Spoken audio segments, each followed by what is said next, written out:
করতে পারতো, সে করে নাই। কেন করে নাই? কেন করলো না? আমি তো মার জাত, আমাদের পেটে থেকে আপনার মতো পুরুষের জন্ম হয়েছে।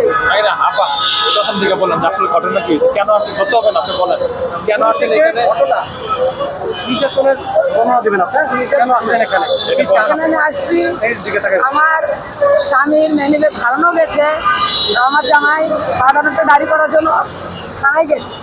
যাওয়ার পরে আমরা যে জায়গায় থাকি সবই আসক্ত, মাদক আসক্ত, সব ধরনের আসক্ত। তো উনি ওটার নামে আপনার একটা ডায়েরি করতে গেছিল, তো থানার থেকে ওটা মাদক এই সে বিভিন্ন ধরনের মামলাটা একটা ডায়েরি বানায় দিছে সাধারণভাবে। বানানোর পরে খ্যাপ্ত হয়ে গেছে। খ্যাপ্তার পরে আমার নাম উল্লেখ করে বলেন। নাম এদের ভিতরে আছে, তার নাম আমি তো পুরুষের নাম জানি না। নাম এদের ভিতরে উল্লেখ করে আছে, আমার স্বামী বলবে। তুষার, রনি, তুষার, কোরবান, তারপরে শাওন, তারপরে আপনার মনে করেন সুমন, এগুলা মানে এরা মাদক আসক্ত। তো রাস্তাঘাটে যখন আসতাম যাইতাম বাজে কথা বল। তো আমি একদিন আমার বাচ্চারা বলতেছে নামাজ পড়ে আসতেছে, বাচ্চারা বলতেছে তোর বাপের পাপ তাহলে হালা জবাই দিব, তোর বাপে অনেক বাইরে গেছে। আমার বড় বাচ্চারা আমার এসে বলছে। আর একদিন আমার ছোট বাচ্চার ব্যাগটা বাড়ি দিয়ে পেটে ফাটা ফেলাইছে, প্রতিবাদ করি নাই।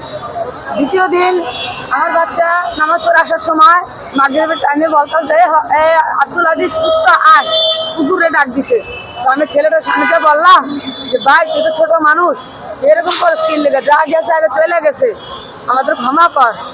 তোরা কি ক্ষমা করবো, তোরা যা করার দরকার তোর জামাই যা করে কর, সালে আমার চুলের মুঠে ধরা। এটা কি বলছি?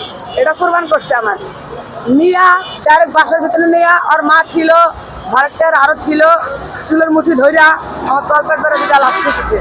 সে ঘটনা গেছে, আমি এটা বিচার দিইনি। আমি শুধু পুলিশে জানাইছি স্যার, আমি কোনো ডায়েরিও করিনি।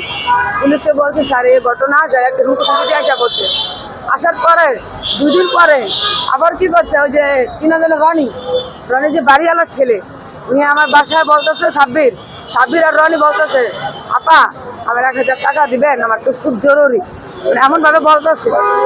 বাড়িওয়ালার ভাতি যাতে মাসুম মোল্লা শুধু বললো, তো যদি বাড়িওয়ালার ছেলে চাইছে আমি দিন হবে দাদা আর বাচ্চার আমি বাচ্চাকে ভর্তি করামো, আর 1000 টাকা হইলে আপনার 1000 টাকা বিকেলে দিন, আচ্ছা আবার দিয়ে দেবো। 3 দিন পরে আমি চাইছি রাস্তায় বসে। যাওয়ার পরে উনি আমার ওনার ফুপু হয়েছে এর ভিতরে, মানে টপার ভিতরে ওনার ফুপু হয়েছে। আসার পর ওনার ফুপু পাই যা টাকা লয়, এমনিতে ওনার আর আমার পাঠিয়ে যা টাকা নিয়ে এসে। তো ওই লোকটা গলির ভিতর ঢুকা মানে গেটের সামনে নিতে কোরবানির ছেলেটা এইবার রান দাও লইয়া দাঁড়ানো ছিল। ওই রান দাও না ঢুকায় বলি যাই কি করতে পিছন থেকে কোরবানটা ধরার পরে কোরবানের মামা ওই জায়গাতে কতগুলো লোক যাইছে বলতে পারে না। আর মামা ডাইরেক্ট আমার এখান থেকে আমার জামার এই ছিঁড়ে ফেলাই দিছে, আমার জামাটা ছিঁড়ে ফেলাই দিছে। আমার ছিল নাম কি? ওনার নাম আমি জানি, ওনার নাম কি আপনি জানেন? উনিও জানে না। এটা মেন ঘটনা, এটা রনি আর সাব্বির দলে সবাই মানে সব শিকার হইব, সব শিকার হয়ে যায়। তাদের ধরতেছে না পুলিশ, আমরা অ্যাকশন নিচ্ছে না পুলিশ। আচ্ছা, কেন আমার ইজ্জতের মূল্য নাই? আপনি এখানে একটু বলবেন দাদা আমার ইজ্জতের মূল্য নাই। ঘটনা আপনার মানবিক ধারণা কেন্দ্র করে এই কেন্দ্র করে ম্যানিব্যাগ কেন্দ্র করে আজকে এই ঘটনা। দিয়া মানে আমি ভুল করে লাইছি একটাই, যে এই যে মাদকের একটা জিডি করছি, মানে জিডি করছিলাম, এটাই আমার ভুল হয়ে গেছে। কেন দিন মানবিক ধারণা না, এটা আপনার মনে করেন তোপাজ্জল স্যার, মুক্তা থানার তোপাজ্জল ওসি আমারে বললো তুমি এইভাবে মানে এই ব্যাগটা পাইবা না, এইভাবে করো পাইবা। আমি ভরসা দিছে, আমি এই কথা অনুযায়ী আমি মানে এই কাজটা করছি। মানে ওসির কথা অনুযায়ী আপনি মাদকের যে মামলা বা জিডি উনি জানা যে গলির ভিতরে খারাপ। বাড়িওয়ালার বিরুদ্ধে, জি বাড়িওয়ালার বিরুদ্ধে বলতেন, ওই যে পোলাবেনের বিরুদ্ধে অভিযোগ দেওয়ানোর পরে তারপরের থেকে মনে করেন এই হামলাগুলো হয়েছে। হামলাগুলো হওয়ার পরে এক মানে পুলিশের কাছে মুক্তা থানায় আমি 20 বার গেছি। হেনাস্তা হওয়ার পরে আমি 9 তারিখে এই জায়গায় আইসি, ব্যানার টানাইছি, আপনার বাংলাদেশ আর্মির কাছে আবেদন জানাইছি, বিচার চাইছি। তারপরে আমি কাজ করি মালায় কাজ করি, হ্যাঁ মালায় কাজ করি এই ইসলামপুর আশিনগর পানির ট্যাঙ্কি। এই ঘটনা কবেকার? এই ঘটনা 15 দিনের গত মাসের 13 তারিখে আমি অভিযোগটার পর থেকেই ঘটনাটা হইতে আছে। কিন্তু আপনি মনে করেন শনিবারে আমার ওয়াইফের উপরে, আমার উপরে, আমার শুধু সন্তানের উপরে, 4 জনের উপরে অত্যাচার হয়েছে। আপনি এটা বলেছেন যে থানায় গিয়েছিলেন মানিব্যাগ হারানোর জন্য সাধারণ ডায়েরি করতে, কিন্তু আপনি কি পুলিশের পরামর্শে আপনি ওই মাদকের এই কাজটা করেন? এটা হ্যাঁ। আপনি বলে দেন। আমি পুলিশের পরামর্শতেই আপনার এই থানায় কেন গেছিলেন এইখান থেকে বলুন। থানায় গেছিলাম, আমার মানিব্যাগ হারানো গেছে, অভিযোগ করতে কয় এমনি তো মানিব্যাগ পাইবি না। তো বাজুল স্যারে বলতেছে, এভাবে মানিব্যাগ পাইবি না, এক কাজ কর, তুই কিছু এই যে জাগো নামগুলো লিখছি আমি, উনি আমার সবগুলো লিখছে। আমি 2 মাস ওখানে গেছি, আমি তোর চিনি না। তো উনি বলছে যে তুই এগুলো অভিযোগটা করলে তাহলে তুই মানিব্যাগটা ফেরত পাইতে পারস, আমি এটা অ্যাকশন নেব। তো তোফাজ্জল স্যারে গেছে, এটা আমার কাছে প্রমাণ আছে, ওখানে আছে সব কিছু অভিযোগ, আর সব অভিযোগ আছে। তোফাজ্জল স্যারে যাওয়ানোর পরে ওই আসামি করে বুঝ কি দিল জানি না, ওখানে একান্তভাবে কথা কইলো, কয়ে আমার বুঝ দিয়ে আয়া বললো। তারপরের থেকেই আমার পরিবারের উপরে, সন্তানদের উপরে অত্যাচার শুরু হয়েছে। এখন আপনার কাছে কি মনে হয় আপনার স্ত্রী যে মান সম্মান ইজ্জত আপনি তারপরে আমরা গতকালকে ওনারা এসে নিয়ে গেছে, নিয়ে যাওয়ার পরে আমার পরিবারের সবাই আনায়া, আমার পরিবারের হাতে 50,000 টাকা উড়িয়ে দিয়া বলতে আছে এটা এই জায়গা মাটি দিয়ে দাও। তারপরে আমরা মানি না দেখে আমরা গাদিরা বাইর করে দিছে। তারপরে ব্যানারটা ওনারা রেখে দিছে। আমার পোলারের দুটা ঢাকা মেডিকেল যাই হোক বললে অনেক কষ্ট করে একটু চিকিৎসা করে আনছে। বিশেষ করে আমরা দেখতে পাই যে যারা তারপরে আপনার আমার কথা শোনেন, যারা নিম্নবিত্ত থাকে, গরিব থাকে, তাদেরকে টাকা দিয়ে মুখ বন্ধ করা হয়, টাকা অফার করা হয়। আপনাকে তো টাকা দেওয়া হয়েছিল, তবুও আপনি কেন নেন?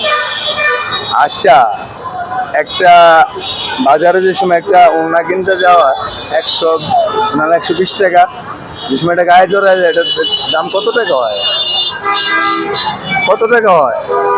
এটা দাম দিতে পারবে কেউ? হ্যাঁ, এটা যদি দাম দিতে পারে তাহলে আমি টাকা নেব। এটা যদি দাম দিতে পারে, এই ওড়নাটার দাম, আমার এই পর্যন্ত জামা ছেঁড়া আছে, আমার জামা আমার ঘরে ওড়নাটার দাম 120 টাকা বাজারে। এটা এখন ওনার গায়ের থেকে সরাই নিলে এটা আমার কি হবে? এই ওড়নাটার দাম এখন কত টাকা? কোটি টাকা দিয়ে আমাদের হবে না। তো টাকা দিয়া যদি ইজ্জত কিনা যেত তাহলে তো সবাই টাকা দিয়া সম্মান কিনতে পারতো। এই এত বড় বিল্ডিং দেখতেছেন না, এই যে প্রেস ক্লাব দেখতেছেন না, টাকা দিয়া কি সম্মান কিনতে পারছে? সেক্ষেত্রে আপনি কি চান যে আমি আমার পরিবারের আমার একটাই কথা, আমার বিচার আমি চাই। কে কি মাদক কি খাইলে দরকার নাই, আমার ইজ্জতের উপরে হানি পড়ছে। আমার 50 জন লোকের সামনে জামা ছেঁড়া হয়েছে, আমি এটার বিচার চাই সরকারের কাছে, বিচার চাই। আমি 400 আগুন দিয়ে শরীরে মরে যাবো, বিচার চাই। আরে থানার বিরুদ্ধে অ্যাকশন নেব। তারা টাকা খায় কেন এগুলো করতেছে? ওরা কি? আপনি পুলিশকে বলেন না যে আপনার হয়তো পরামর্শ দিচ্ছিলেন এইভাবে? আমি বলছি উল্টে আমার গায়ে হাত তোলা হয়েছে। এই যে ইয়ে নাম, এই কি নাম জানো, ইউসুফ, ওনার গায়ে হাত তুলতে গেছে ইউসুফ স্যার। ওনার সবচেয়ে বড় বেয়াদব কে দিচ্ছে পোশাক? ওই পোশাক খুলতে বলেন, ওই পোশাকের কোনো মূল্য নাই। ওই পোশাক আমার বড় দাম, নারীর বিরুদ্ধে দাঁড়াবো। আমার মতো সাধারণ নারীর দান, আমাকে ইজ্জত আছে, রাস্তার নারী না। আপনি ভাবছেন আমি জানি এই যে কথাগুলো বলতেছি আপনার ছেড়ে দিলে, আমি তো বাংলাদেশে যে কোনো অঞ্চলে থাই, পুলিশ তো আমার উপরে ক্ষেত্র থাকবে। আপনার ক্ষতি করলে আপনি কি আমার ছেড়ে দিবেন না। কিন্তু আমি একটাই চাই, আমার পরিবারের ইজ্জত ফেরত চাই। প্রত্যেকটা আসামিরে ধরে না বিচার চাই। মুগদা থানার থেকে প্রত্যেকটা আসামি, ওনার মুগদা থানার কর্মকর্তা যারা আছে তারা অ্যাকশন নিতে বাধ্য করেন আপনারা। আমার মাথায় বাড়ি দিয়েছিল চুল ধরে, বুঝছেন? গরিব ঘরের সন্তান, আমি খুব অসুস্থ দাদা। আমি এখনো চিকিৎসা হতে পারি নাই। আমার বিচার আমি চাই, আসলে গরিবের বিচার চাই।